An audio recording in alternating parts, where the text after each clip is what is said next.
السلام علیکم ورحمۃ اللہ وبرکاتہ۔ جو حضرات قربانی کر رہے ہیں ان کے بال اور ناخن کاٹنے کا مسئلہ سمجھ لیں آپ کہ یہ عمل کوئی فرض نہیں ہے، واجب نہیں ہے، مستحب عمل ہے، سنت عمل ہے، یعنی رسول اللہ صلی اللہ علیہ وسلم کا یہ طریقہ ہے اور حضور نے حکم بھی فرمایا کہ نہ کاٹے جائیں۔ لیکن اگر کوئی کاٹ لیتا ہے تو کوئی گناہ کی بات نہیں ہے، لیکن نہیں کاٹنا چاہیے۔ بعض لوگ یہ سوچتے ہیں اگر کاٹ لیے تو بال ناخن کہ پھر قربانی میں کوئی ثواب کی کمی ہوگی یا قربانی میں کسی طرح کا کوئی فرق آئے گا، تو کوئی فرق نہیں آئے گا۔ مسئلہ کیا ہے کہ ایک ذی الحجہ ہے، ایک ذی الحجہ سے لے کر جب آپ کا جو جانور ہے،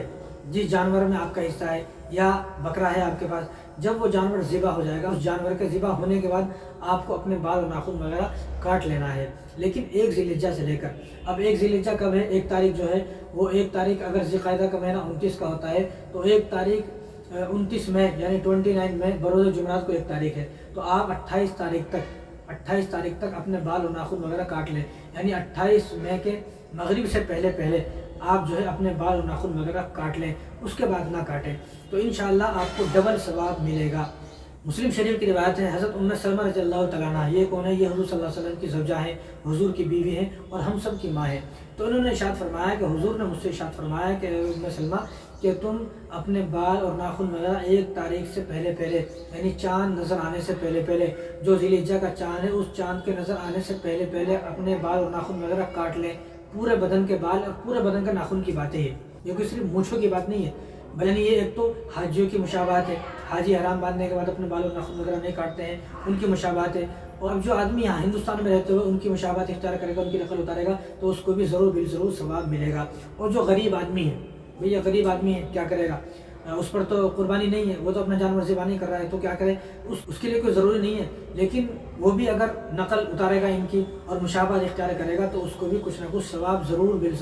ملے گا۔ جب اتنے سارے لوگ جو اپنے بال اور ناخن وغیرہ نہیں کاٹ رہے ہیں، عازمین حج لاکھوں کی تعداد سے جو گئے ہوئے ہیں، جب وہ اپنے بال اور ناخن وغیرہ نہیں کاٹ رہے ہیں تو ہمیں بھی چاہیے کہ ہم بھی نہ کاٹیں۔ یہ افضل اور سنت طریقہ بھی یہ، حضور کا طریقہ بھی یہ کہ نہ کاٹے جائیں قربانی ہونے کے بعد۔ یعنی ایک وہ آدمی ہے جو قربانی کر رہا ہے، اس کا جانور ذبح ہونے کے بعد یہ آدمی اپنے بال اور ناخن وغیرہ کاٹے گا، ایک ذی الحجہ سے لے کر جب تک نہیں کاٹے گا، جب تک اس کا جانور ذبح نہ ہو جائے۔ ایک وہ آدمی ہے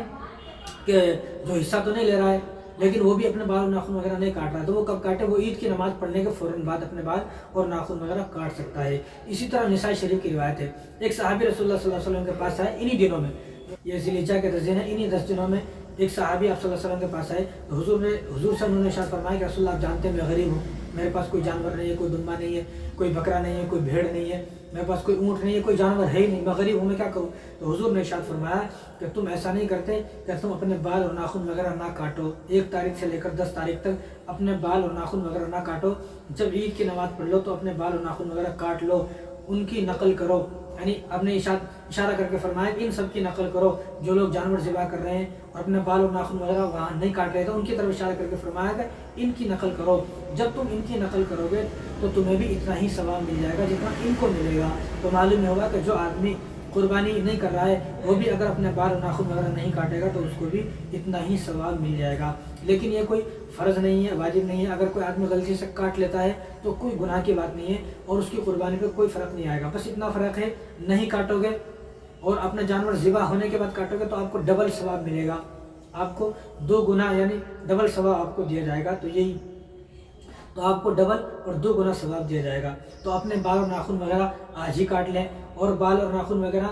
کاٹ لیں، ایسا نہیں کہ بھئی نہیں کاٹا اب 1 تاریخ کے بعد ہی کاٹوں گا، نہیں، اگر کسی آدمی کے بال اور ناخن وغیرہ 10 15 20 دن ہو گئے تو وہ کٹ کر لیں، 1 تاریخ سے لے کر 10 تاریخ تک نہیں کاٹنا ہے، ایسا نہیں کہ ابھی سے آپ کو نہیں کاٹنا ہے۔ اب اگر آپ کو 1 مہینہ ہو گیا بال اور ناخن وغیرہ نہیں کاٹ کے، اب آپ یہ سوچیں گے میں تو جب کاٹوں گا، تو آپ کے تو جو ہے وہ 40 دن 45 دن 50 دن ہو جائیں گے، اور 40 دن کے اندر آپ کو اپنے بال اور ناخن وغیرہ کاٹ لینے چاہیے، کیونکہ 40 دن تک اگر کوئی آدمی اپنے یہ بغل کے بالے، زیر ناف کے بالے ہیں، یہ یہاں سے غلاظت پیدا ہوتی ہے، بو پیدا ہوتی ہے، نہیں کاٹتا ہے کوئی آدمی 40 دن تک یا 40 دن کے بعد کاٹتا ہے تو یہ اچھی بات نہیں ہے، مناسب نہیں ہے، اور بعض جگہ یہ بھی لکھا ہے کہ اس کی نماز مکروہ ہوتی ہے کیونکہ اس کے اندر سے بدبو آ رہی ہے اور غلیظ بنا ہوا اندر سے، تو غلیظ آدمی اور گندا آدمی جو ہے اس کی اللہ تبارک و تعالیٰ کیسے نماز قبول فرمائیں گے، کیسے اس کے بعد فرشتے آئیں گے؟ اور آپ کو معلوم ہے کہ مسجد میں ہمارے ساتھ فرشتے بھی نماز پڑھتے ہیں، اب اس آدمی کے اندر سے تو بدبو آ رہی ہے، اس بدبودار آدمی کے منہ کیسے جو ہے فرشتے لگیں گے؟ اس لیے اگر آپ کو ہفتہ یا 10 دن ہو گئے ہیں تو کوئی بات نہیں، اگر 20 دن 25 دن 30 دن یا اس سے زیادہ ہو گئے ہیں تو 1 تاریخ سے پہلے اپنے بال و ناخن وغیرہ کاٹ لیں، پھر 1 تاریخ سے لے کر 10 تاریخ تک یا جب تک آپ کا جانور ذبح نہ ہو جائے نہ کاٹیں۔ انشاءاللہ آپ کو،